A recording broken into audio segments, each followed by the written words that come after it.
Yeah, we started the infrastructure with the university. You know, when I went to Wrexham, it was very hollow. It's a shell.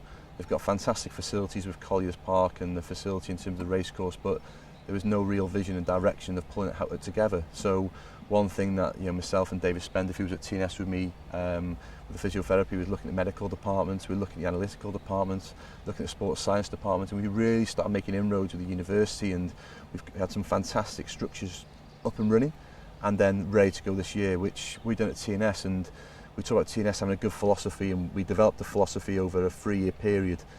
So the likes of Steve Evans and Scott Rusco, who were football players at the time, going back into the academy, but we linked in with the university, linked in with the analytical side of it and the sports science side of it.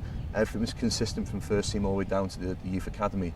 And that's one thing I wanted to do at Wrexham, is to make sure we have that consistency. And we've got the models in place, we had the models in place, we had the staff ready to go, we had the business plan ready to go from the university and the football club, but unfortunately now I can't bring that to fruition, because one thing I wanted to try and do is make sure we have that structure, because I want to get into that football league, but when I get into that football league, to stay in that football league and to have that structure in place. We were really excited with the staff, because we knew that the structure that we could have had would be better than any League One team and what we could have had in place. And unfortunately that's not going to come to fruition now, and it's up to Gary Mills and his staff if he wants to continue that, but we'll see what happens from there.